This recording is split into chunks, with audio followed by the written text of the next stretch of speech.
Good morning. It's a pretty chilly day. This is my first video back from the new year. We're going to be picking up the content slowly, so I'm going to be slowly delving myself back into the rhythm. I've got a notebook full, well, notes on my phone, should I say. I went for a notebook, it sounded cooler. Oh, by the way, if you spot blood in my mouth, it's because I bit my tongue coming down here.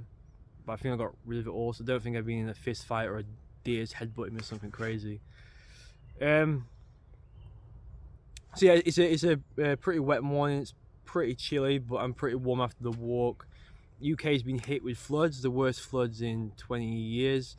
I spoke a little bit about a few years ago how there's a big problem in my life, and it was kind of affecting me. Not affecting me too much because I had seven real smooth, great months, and then this thing happened that was unpredictable, and I wasn't expecting it. And knocked me back, and it was caused by the floods. The floods basically affected my livelihood. And I was going to make a video about it.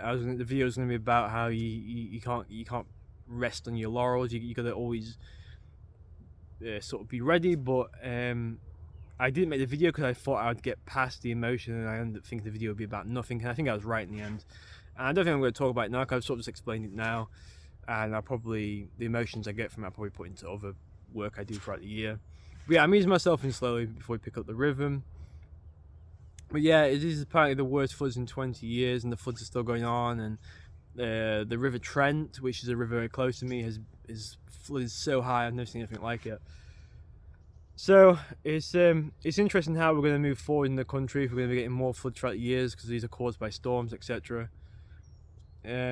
So it's interesting to see a different side of something different happening. Obviously, you turn to the news, it's either politics or death, or and this is something different. This is something I know these things. There's the earthquake in Iceland, but just for me, the volcano in Iceland, and there's been an earthquake in Japan. There's an earthquake in Morocco, but just for me being English, we experience miserable weather, but we don't really experience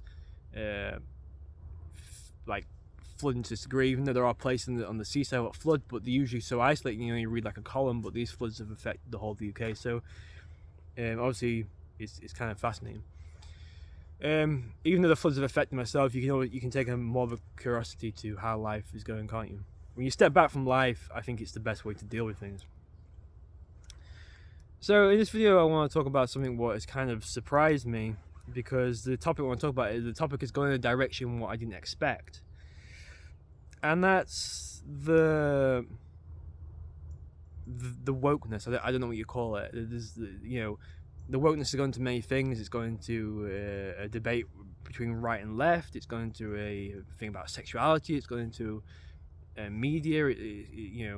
One side is arguing that we have to take words back, and we have to protect everything we say, and we have to protect vulnerable people, and we have to inject the vulnerable people and vulnerable niche crowds into things, and we have to be careful of each other, mind each other. And then on the other side, there is a complete we want to keep tradition. Maybe there's a bit of bigotry attached to it somewhere, but the idea is to keep tradition and to allow free speech. And I deliberately don't talk about these things because I think everybody's talking about them, and I think people just hijack them just to make their channel, to make whatever they're saying irrelevant. But I didn't expect this. This has been going on for about a decade, really. It picked up a lot of storm around the pandemic, and I think that's what was so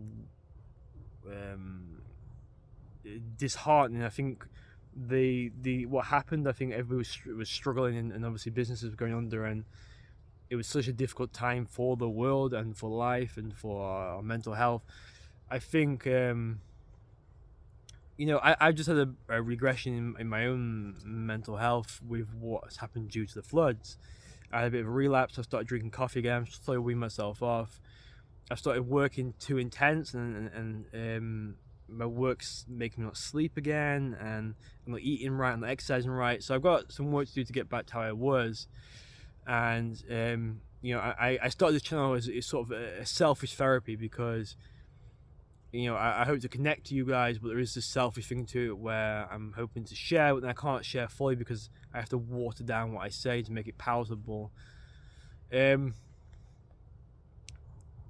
So with the wokeness now, it's going in an interesting direction where I think people don't really care anymore, and I think that's the direction where I stood, because I didn't want to invite chaos to a channel or on my platform, because I'm one of those people where I think the most powerful weapon is my collection of books. The most powerful weapon is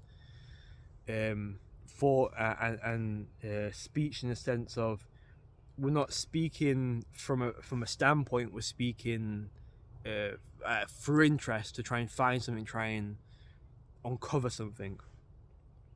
And I think that's how we advance the world. So it's very interesting now that people actually don't really care. And this has come out with the 2 new stand-up specials of Ricky Gervais, depending where you're from, and Dave Chappelle. And I'm a fan of both. And I'm not going to critique anything here, because I think, what I know from a little bit of experience, any performance stand-up is extremely hard. It's not as easy as it looks to do stand-up. And I admire both of their work hugely, and you're gonna stay around long enough to see yourself become the villain, sort of thing. But I believe so. The whole thing is, if you're reading into this, if you know what I'm talking about, their specials haven't gone down very well, because people are saying it's stale, and people are saying it's tired, and people are saying this isn't comedy anymore, or if you're trying to be too shocking, it's not really funny. And I'd agree with all that, but I think the attack on the people, the performance isn't fair, because I still think they did a good performance, and I still think I just think what they're doing, time sort of moved on a little bit, and maybe what they're doing was necessary a few years ago, but now it's getting a little repetitive. And I don't think people are repetitive. I don't think people are outraged. I don't think people are annoyed, or I don't think it's that. I think people are just tired of talking about the thing, and I find that really interesting, because it's not the direction I thought this war would go, or this what's happening. Because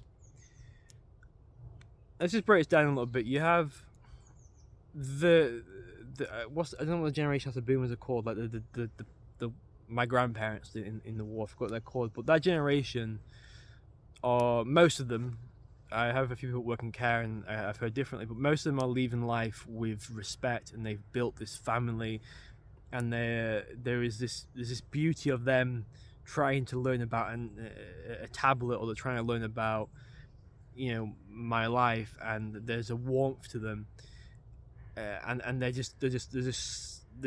don't hold on to positions. They have respect, and they have stories to tell. There's the sort of, my grandma makes cookies, and my granddad is a respectable gentleman. He has stories to tell. And then there's senior generation underneath, the boomers. I guess it's a bit of a stereotype, but they seem to be dealing with the next chapter of their life quite badly. They haven't set up great relationships with their kids.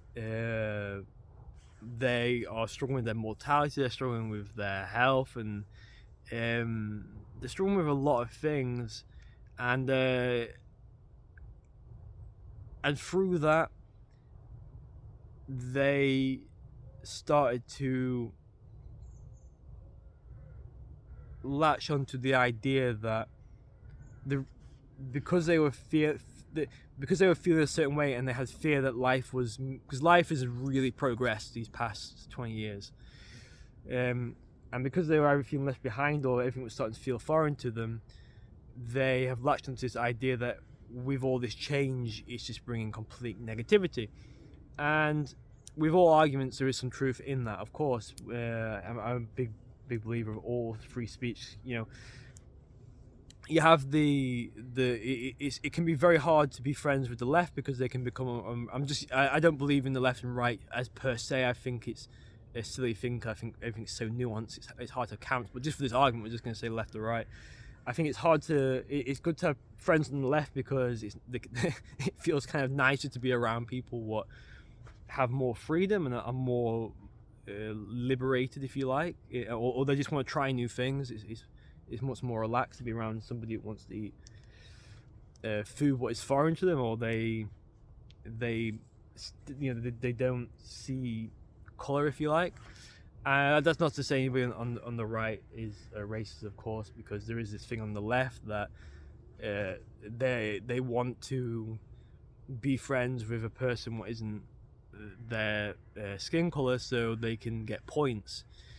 And then just through that, the left can be quite, people on strong on the left can be quite annoying. So I think in media, the left and right kind of exist, but in real life, you don't really actually see. Well, there are people what are right leaning, there are people left leaning, but I think what's really interesting, if you talk to somebody who has really strong views bordering on racism, you can actually see goodness in them, and you can have a good conversation, and you can actually find things you agree on.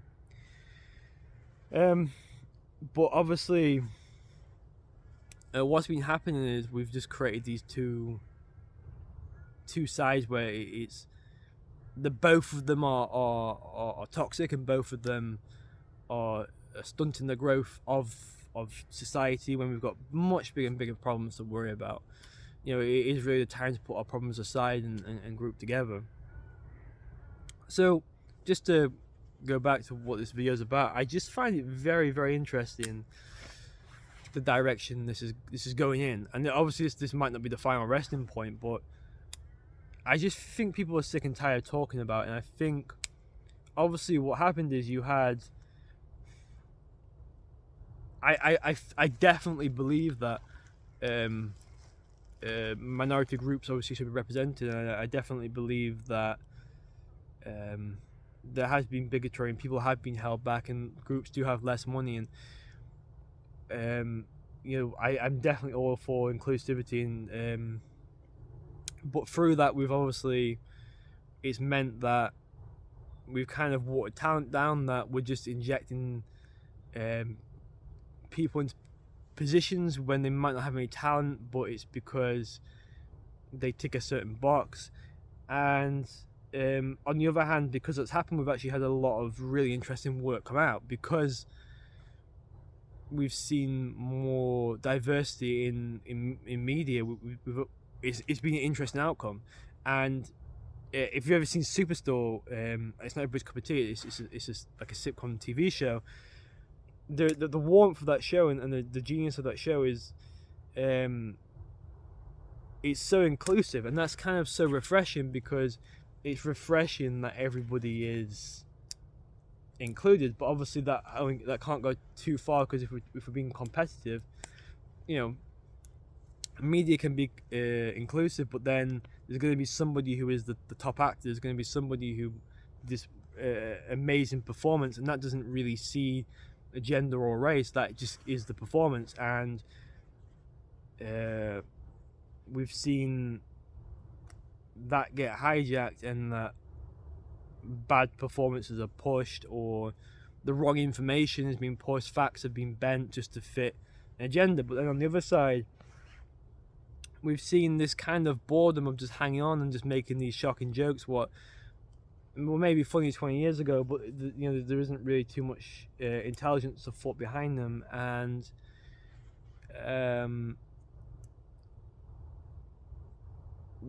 it becomes, you end up in this thing where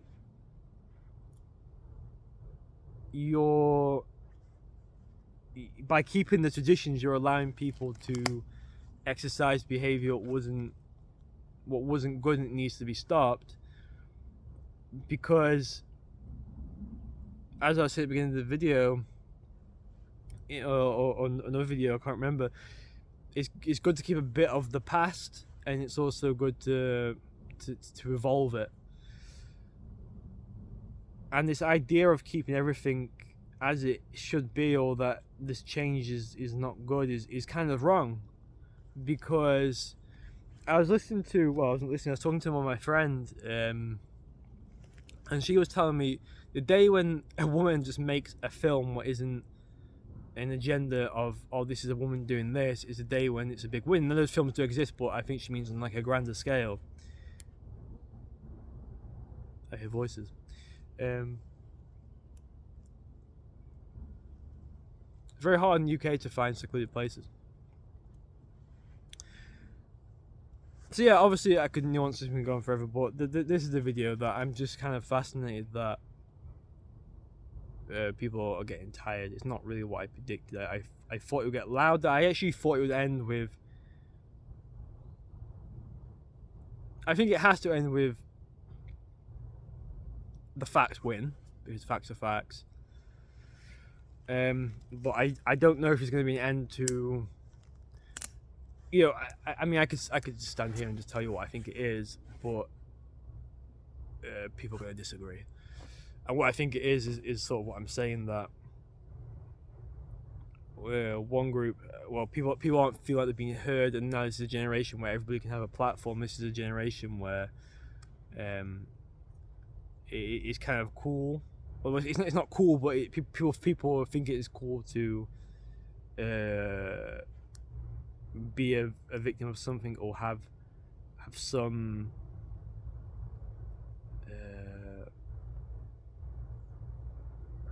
grasp on society. And then the other side kind of want the same thing, but they are annoyed that, you know, it's out of fear that everything has dissolved and everything has changed. And I think that leaves us in a very, very, very, very fascinating place, but very confusing place, because if you look through history, we have, you know, we're the nuclear family, we have traditional roles, and it's a good thing that's changed, because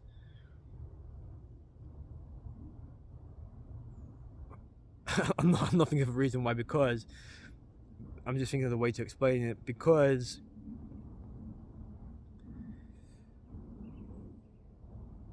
we will feel better individually when we see our brothers and sisters getting an equal opportunity, but then it's obviously taken too far, and a competitive nature has to come in where equal opportunity... What needs to happen is things need to be made fair. So if you play the game of football and the other team are bullies, the referee needs to be stronger. So it's more, things need to be looked in like that, as opposed to anything else. Okay, I'm going to end up rambling on here. So yeah, I'm looking forward to picking my rhythm up and getting some videos going. I haven't decided whether I'm going to be making... obviously I'm sticking to a video a week, uploaded on Sundays, but I haven't decided if I'm going to do some shorts, if I'm going to maybe do another video throughout the week. Then you might get sick of me now.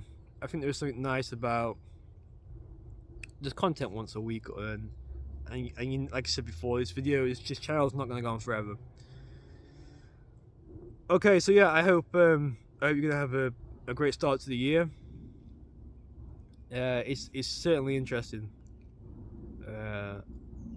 I think we have to start living now, and I think people are realizing that. I think people are getting very tired of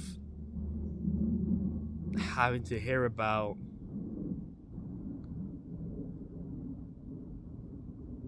I think people themselves feel a little bit tricked sometimes, that they read an article what they agree with, and then they follow it, and they might adopt this ideology of it, and then they get themselves caught out when they like, oh no, I don't agree with this anymore, but they have to double down on it on both sides. Like, I think when you watch these people what are lying and saying false facts, who are arguing a ridiculous corner, I think they know inside that it's wrong, but they're getting attention on both sides. And both sides are they're using you and words to get you to be on their side. And what I mean by words, they use things like, they are, you know, if it's a very powerful thing to say, if you don't agree with this, they're going to kill the freedom of speech. And I'm not saying there's no structural groundwork to that being true. I'm just saying this is what they use as power to get you to listen. You know, I was bullied, I was this, I was that, and then through that they are able to create an argument, and then if you're feeling that way in your life, you join that argument, and then the rest is kind of history. And then you go onto the internet, which isn't the real place. Obviously the real place is out here, but the real place out here doesn't really exist anymore. Everybody's on their phones and living in this sort of like non-world.